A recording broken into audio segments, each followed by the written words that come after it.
Buenas tardes, vamos a comenzar con la clase número 3 de este curso denominado Educación Financiera Familiar. En la clase de hoy vamos a tratar de indagar un poco sobre la estructura del gasto familiar. Vamos a interpretar a qué se refiere con el gasto en sí y vamos a observar algunas condiciones y características de ese gasto y cómo podemos manejarlo. El tema del gasto en general o de costos es un tema muy amplio para analizar. Entran demasiados conceptos, demasiadas interpretaciones y hay muchísimas conclusiones. Sin embargo, lo que vamos a hacer hoy es, vamos a tomar 3 o 4 premisas fundamentales que a continuación vamos a ver y vamos a indagar sobre esos para poder sacar algunas mínimas conclusiones que pueden llegar a servir para el uso cotidiano, digamos, de dinero. Porque, ¿qué es el gasto en realidad? Es la erogación del dinero de la familia, es decir, la salida del dinero. En las primeras clases, cuando yo hablé sobre la relación que tiene la familia en los mercados, dije que fundamentalmente la familia obtiene los ingresos del alquiler o de la puesta en el mercado de sus factores productivos, obteniendo el ingreso, tema que desarrollamos en la clase anterior, en la clase número 2. Pero después dije que las familias van al mercado justamente por la necesidad de adquirir bienes y servicios de todo tipo para poder vivir durante un periodo determinado. Y justamente cuando esa familia o esos hogares concurren a ese mercado, erogan dinero, es decir, surge lo que conocemos como la salida del dinero, surge lo que conocemos como el gasto familiar. Y para poder realizar este gasto, las familias tienen en cuenta dos características claves. Por un lado, la cantidad de dinero disponible que pueden gastar. Y por el otro lado, hacer referencia a los gustos o a las preferencias, a dónde o en qué cosas va a gastar uno respecto al otro. Muy bien, como el tema de costo es muy largo, muy importante, hay mucho para profundizar, se me ocurrió presentarles algunas características que son básicas para analizar y que pueden ser puntapiés de inicio para que ustedes durante el transcurso del curso analicen también su estructura de gasto y puedan aplicar estas cuestiones. Miren, vamos a empezar por la... Hay como 3 tipos de ideas que vamos a ir desarrollando. La primera de las ideas es decir, la importancia de generar una planificación periódica de los gastos, teniendo en cuenta una serie de cuestiones. Primer punto a destacar, es necesario que todos tengamos, antes del inicio del mes o en los primeros días del mes o en los últimos días del mes anterior, podamos armar una estructura básica de ese gasto. Estructura que puede estar escrita en un papel, es mejor que esté escrita en un papel, lo que denominamos normalmente un presupuesto de gasto. Es decir, tener una idea, aunque en Argentina sea difícil y aunque el futuro siempre es incierto, tener una idea básica por dónde va a estar, digamos, vamos a tener que utilizar esos recursos. Ahora bien, cuando nos sentamos a elaborar esta lista de gasto o este desarrollo de las erogaciones posibles, tendríamos que tener en cuenta 3 o 4 cositas claves que son, por ejemplo, mire, le puse primero, la existencia de gastos fijos y gastos que pueden ir variando mes a mes. Por ejemplo, si yo pago un alquiler, yo ya sé cuánto voy a tener que pagar el mes que viene. Si yo pago un impuesto al automotor durante 6 meses o 3 meses que se mantiene el impuesto constante, yo ya sé cuánto voy a tener que pagar de impuestos. Y existen otros gastos que dentro de unos parámetros mínimos y máximos se pueden encontrar. Ejemplo, la luz medianamente todos los meses gastamos más y nosotros sabemos que a lo mejor durante el verano, que es donde prendemos los aire acondicionados, prendemos algún otro tipo de equipamiento, se gasta más. O el gas, donde se gasta más durante el invierno. Bueno, teniendo en cuenta estas ideas, estos parámetros, podemos, y sabiendo que son variables, podemos ir acomodando medianamente estos gastos para prever lo que vamos a gastar, por ejemplo, ahora en enero del 2022. Así que este es un punto interesante. Determinar un listado de gastos previamente a que ocurra el mes, estableciendo aquellos gastos que son fijos y que son variables. Y una cuestión que quiero decirlo ahora y después quizá lo repita. Es importante que esos gastos que yo me comprometo, que son fijos, sean lo mínimo posible. porque si esto es muy grande ya me exige un nivel de ingreso un poco más grande. Sigamos analizando punto por punto. Otra característica o diferencia interesante resulta ver entre los gastos evitables e inevitables. Es posible que estemos acostumbrados a vivir de una forma que nos parezcan que todos los gastos son inevitables, que no lo puedo eliminar. Sin embargo, frente a un suceso determinado donde me quedo sin ingresos, yo en ese momento justamente habré de preferenciar los gastos que no lo puedo evitar. Ejemplo, si tengo que pagar la comida, si tengo que pagar un remedio, a lo mejor tengo que pagar el alquiler o ver de negociar, pero no, me tengo que quedar a vivir en algún lado. Y por ejemplo, a lo mejor el paquete de datos del internet podría zafar, salvo que lo use para el trabajo. Así que dentro de ese listado de gastos, me parece que resulta importante que ustedes se sienten y digan con realeza, con verdadera sentido común, cuáles son aquellos que en un caso extremo evitarían y cuáles son aquellos que no podrían evitar. Y una tercera pata que sería la diferencia entre un gasto que no se recupera a uno que se puede recuperar, se puede activar. Ejemplo, si yo durante un mes determinado hago en mi casa una pileta y en principio no recupero más la plata, pero sí sé que tengo la pileta y que la pileta ahora hace que mi casa valga más. Este tipo de gastos normalmente se los conoce con el nombre de, en las empresas, costo, y en las familias se debe decir que se activó. ¿Qué significa? Cambié la plata, pero por algo de valor, y es como si yo tuviera lo mismo. Más vale que yo al gasto lo tengo que enfrentar y pagar, pero en realidad no se me fue. Hagan de cuenta que yo tengo $50.000 y me compro un departamento, ¿y es un gasto? No, no es un gasto. En consecuencia, tendríamos que diferenciar si algo es un gasto o no es un gasto. Por ejemplo, podría ser que un auto para pasear o para usar normalmente sea un gasto, porque no sé si lo voy a recuperar. Tal vez recupere una parte. Y para una empresa capaz que sea un activo, porque es una herramienta de trabajo. Así que, bueno, lo importante sería analizar la estructura del gasto más que del costo o de los activos, porque si es un activo es una cuestión de cambiar plata por otro activo. Así que hagamos un resumen rápido. Diferenciar bien si es un gasto que es fijo o es variable, si es evitable o no evitable, y si es un gasto o es un activo. Ahora, pasemos a la siguiente conjunto de ideas.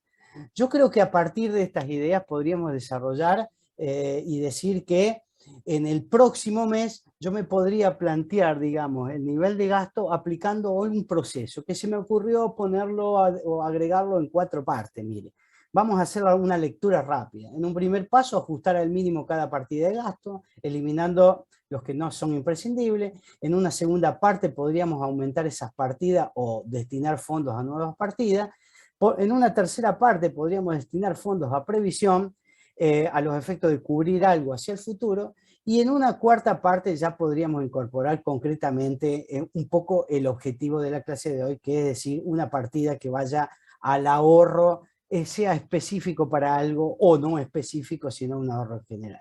Ahora, bien, podríamos decir entonces que estos pasos se podrían trabajar en familia con un lápiz y un papel y teniendo en cuenta bien los conceptos iniciales y lo que opina cada uno de las familias. Para poder presentar esta idea, repasarla y profundizar, se me ocurrió hacerles a modo de ejemplo unos pequeños números que lo podamos interpretar. Vamos a ir relativamente rápido ahora, pero fundamentalmente quiero que les quede directamente en la clase para que puedan después revisarlo. Miren, vamos a suponer una familia que construye su planilla de ingreso y egreso de la siguiente forma. La semana pasada hablé de distintos tipos de ingresos. Supongamos que esta familia vive únicamente con un sueldo de 125 pesos y decide hacer su estructura de gasto analizando que sus gastos mensuales son los siguientes, que compra comida aproximadamente por este valor, 15, ropa, farmacia, impuestos, otros bienes, telefonía, electricidad, etcétera, etcétera, etcétera. Bien, lo que hace un total de 125. Es decir, que esta familia le entra en 125 pesos y gasta los 125 pesos. Observen. Como verán, en esta familia, la situación está en que está distribuido los ingresos por gastos específicos. Dos características. Yo podría decir que en principio esta familia está medianamente organizada, pero sí hay algo que me está preocupando de estos valores. Primero, que no generan ningún tipo de ingreso, y segundo, que en el caso de que suceda algo específico, no hay recursos aquí como para afrontarlo, que vendrían a ser, por ejemplo, algún gasto extra. Bien, fenómeno. Acá no hay nada para enfrentarlo. Y también tengo que decir que esta familia no está gastando, por ejemplo, en una cuota de un club, de recreación, etc. Nada. Bueno, yo digo, el primer paso que me parecería importante que puedan hacer algunos de ustedes, y que les vendría bien a muchos, digamos, es de aplicar un caso 2. Y el caso 2 es, si ustedes se van a la teoría, sería lo que yo les presenté como a partir de ello se podría ir liberando fondos para aumentar esas partidas restringidas y o destinar nuevas partidas, previamente a la eliminación de algunos gastos superfluos. Veamos entonces. ¿Qué es lo que hice? Supuse que voy a estar frente a un plan, que me voy a sentar como se me presenta en el curso, y que voy a ajustar estas partidas de alguna forma. Y digo que a lo mejor de 65 se ajusto, y como bien sin tirar comida, sin desperdiciar comida, yo podría llegar a gastar 50. Hago con cada uno de los rubros determinados, y como ven, yo puse algunos como diciendo, bueno, esto no lo puedo bajar, el 6 tampoco lo puedo bajar, pero los otros bienes sí tal vez lo pueda bajar. Son bienes que a lo mejor se pueden desperdiciar o no tienen importancia. Bajé el nivel de un poco de comida, bajé el nivel de ropa, puedo llegar a vivir sin ropa un mes sin comprarme, algunos no lo puedo eliminar, pero algunos otros sí los puedo ir bajando. La cuestión es que me encuentro con un nivel de gasto de 92 y siento que he realizado un nivel de ahorro, que tengo un ahorro de 33 pesos. A partir de ahí digo, bueno, ¿es este mi nivel de vida y mi nivel de ahorro? Bueno, no sé, acá viene, digamos, una sucesión de pasos que me gustaría hablarlo como para darle un cierre a esta primera idea. Fíjense que el caso 2B podría ser el de una persona común, el caso 3 podría ser el de cualquier otro, y el caso 4 podría ser el de cualquier otro. Digamos, hagan de cuenta que yo me siento con ustedes y ustedes están en la situación 2. Y me dicen, Marcelo, mira, la verdad que para vivir con 92 pesos y ajustando tanto y vivir siempre tan ajustado, la verdad que me interesaría más decir, bueno, no ahorro tanto y gasto un poco más. Muy bien, entonces uno lo que podría plantear es decir, bueno, fenómeno, vamos a reasignar de nuevo, que esos 50 no se hagan 65, pero que aumenten un poquito más, así vos podés vivir dignamente con 60, 14 los 8 vuelven a 14, los 4, etcétera, etcétera, voy juntando en algunos pesos, pero la cuestión es que puedo llegar a agregar algo que me interesa. Y en este caso es que de 0 puedo llegar a agregar 5. ¿A dónde están esos 5 que incorporé? Y se los fui sacando de a uno a los demás.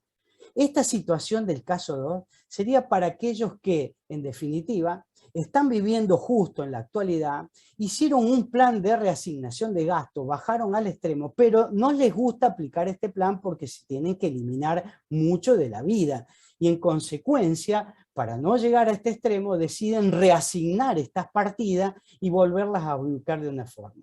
Excelente propuesta. Es decir, con niveles de ingreso bajo y un nivel de gasto que me lleva el total del ingreso, la primera solución sería, una vez definidos los mínimos, podríamos reasignar las partidas a los efectos de que, si bien me quedo sin ahorro, he logrado maximizar, digamos, esos ingresos, o si quieren, optimizar el uso de esos ingresos.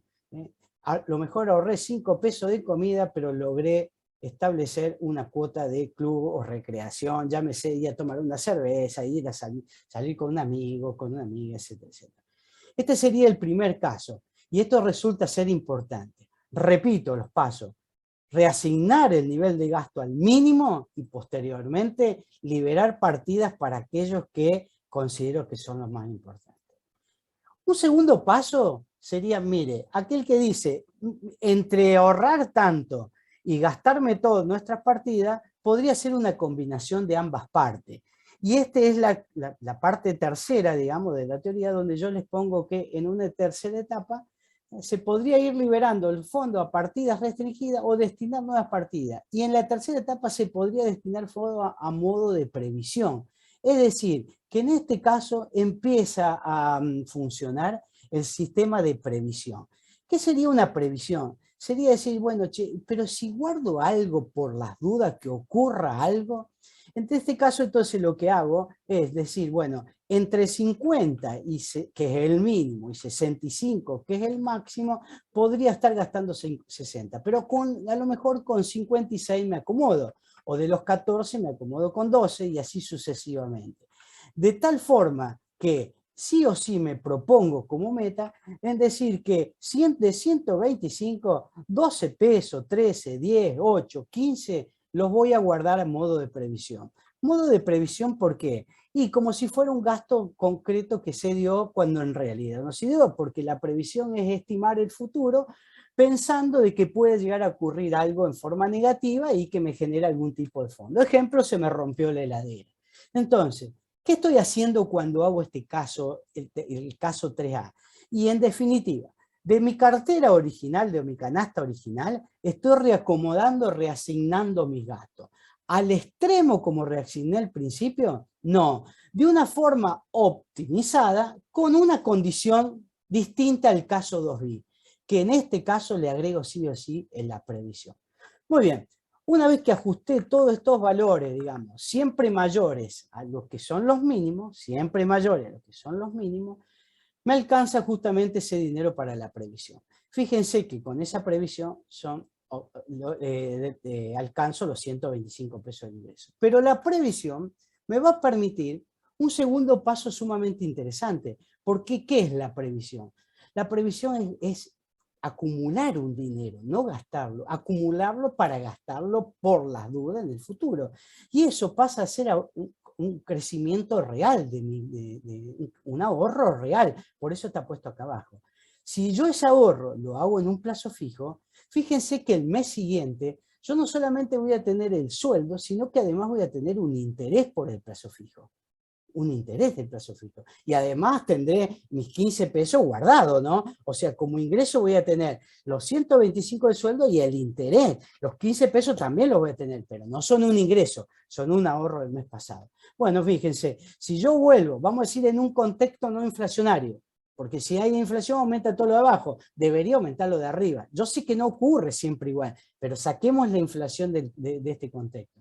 En el caso 3B sería el segundo mes de este señor, y en este señor vuelve a gastar lo mismo, le vuelve a sobrar los 15, pero ya ahora el plazo fijo que hace es de 31.50. ¿Por qué hace un plazo fijo de 31.50? ¿Saben por qué? Porque tienen los 15 pesos del mes pasado, más 15 pesos nuevos, más unos 50 que obtuvo de intereses, de renta. Por lo tanto, este señor obtiene una renta de unos 50. Cuando se dio cuenta, fue al banco a hacer un plazo fijo por 31 pesos con 50.